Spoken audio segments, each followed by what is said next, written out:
clima pesou durante o depoimento e Vorcaro claramente perdeu a linha ao ser confrontado pela Polícia Federal sobre a emissão de 12 bilhões em cédulas de crédito bancário apontadas como títulos falsificados.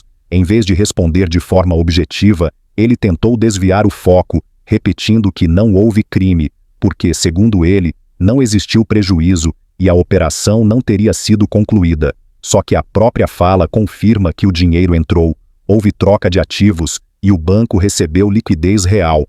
A forma de tratar o caso como algo meramente administrativo soa no mínimo como uma estratégia para minimizar um escândalo de proporções bilionárias. E agora, com a investigação avançando, a pressão aumenta. A pergunta é simples: se estava tudo certo, por que tanta contradição? Assista na íntegra e deixe sua opinião nos comentários. Alguma parcela desses recursos que foram recebidos do BRB, ou o senhor tem bens no exterior, contas no exterior? O banco tem, a gente tem operações fora a gente estava iniciando uma operação fora do país. Agora, talvez eu tenha sido uma das pessoas mais escrutinadas no Brasil antes dessa operação. Antes, porque já havia pressão de mídia. Eu tenho todos os meus bens declarados, impostos altíssimos pagos ao longo do tempo, porque já existia esse escrutínio por parte do próprio Banco Central, que acompanha não só o banco, como a minha vida já há alguns anos. O senhor fala muito, né, da questão do Banco Central, da atuação do Banco Central, que, de certa forma, o senhor considera que foi prejudicial, né, enfim, a sua atuação, mas, ao mesmo tempo, a gente precisa só pontuar aqui a questão de 12 bilhões de CCBs falsas, que foram, né, o senhor falsificou, o banco do senhor emitiu esses títulos e conseguiu fazer dinheiro, né, com base nessa atuação que é criminosa. Desculpe, mas eu não concordo. Esse negócio não foi realizado. E eu não sei quais os créditos eles são bons ou são ruins, têm documentos ou não. Eu não tenho como saber que não foi o banco que originou.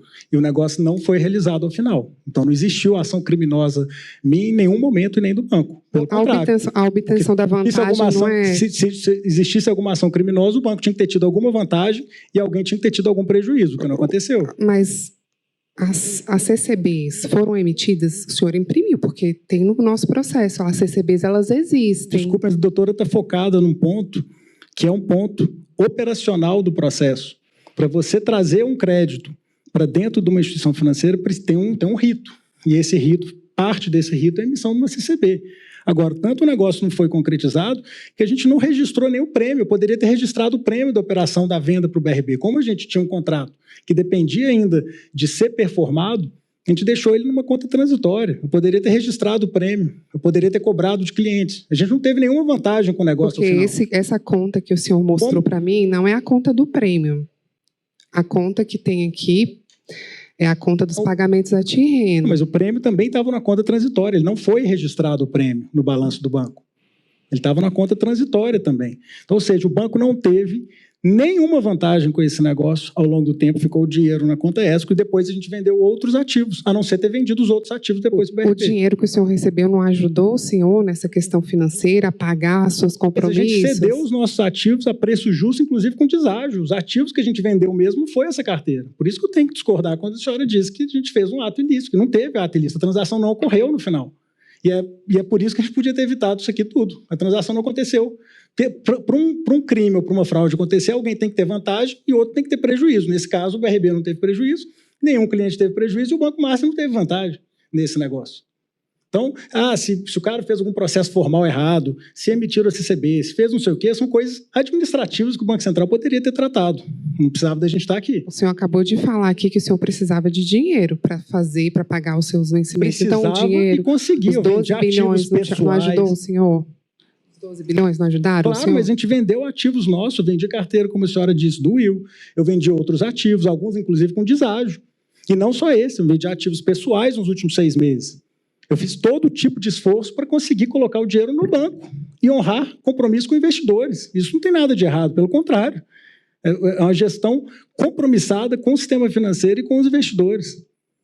Então, no entender do senhor, só existiria um crime se houvesse um prejuízo, é isso? Só existiria o crime se existisse uma transação. Existia um projeto de uma transação, uma promessa de compra. Mas o senhor emitiu as CCBs, confirma? Sim, foram claro, emitidas. Obviamente, não existe um crédito dentro de uma instituição financeira sem ter uma CCB. Mas assim como essas, diversas vezes a gente já existiu recompra de carteira, desfazimento de operações. Isso é uma coisa usual. A diferença nesse caso foi o tamanho.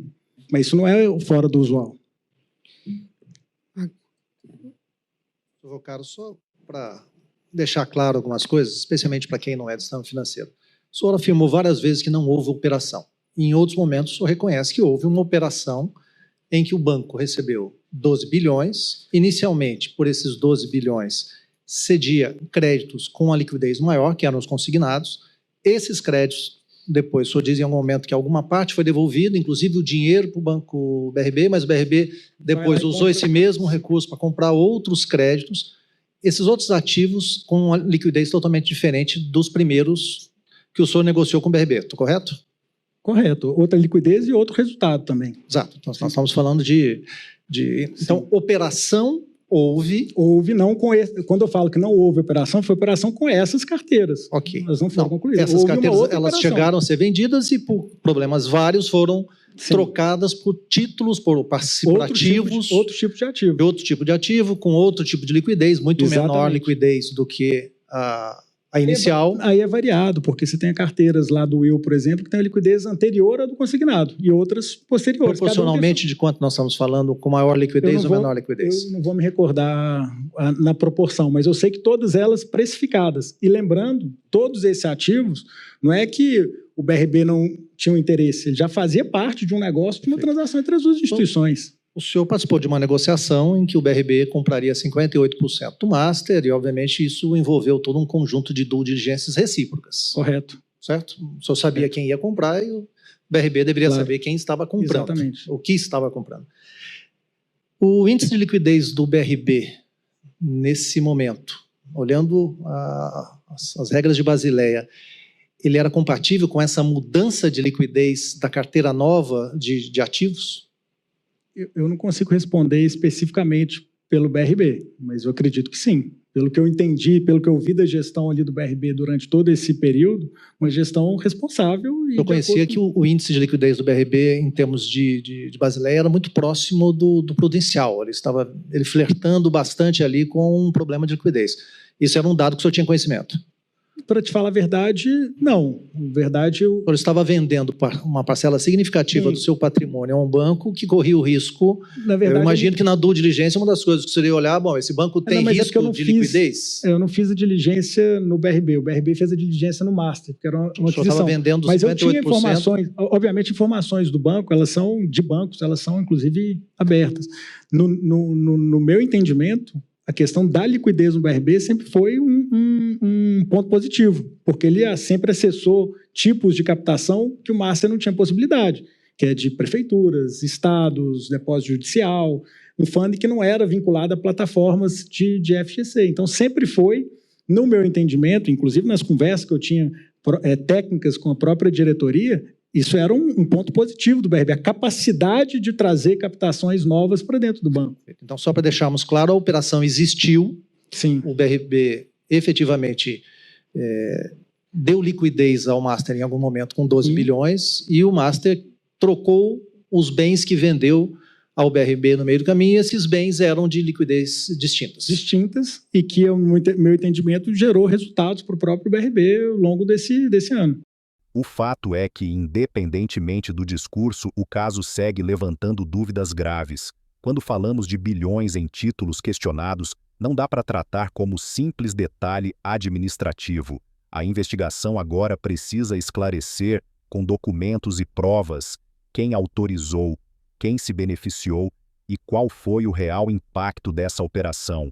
E enquanto isso não for respondido com transparência, as contradições vistas no depoimento só aumentam a pressão e o desgaste. A gente segue acompanhando de perto, porque esse tipo de caso não pode terminar em silêncio.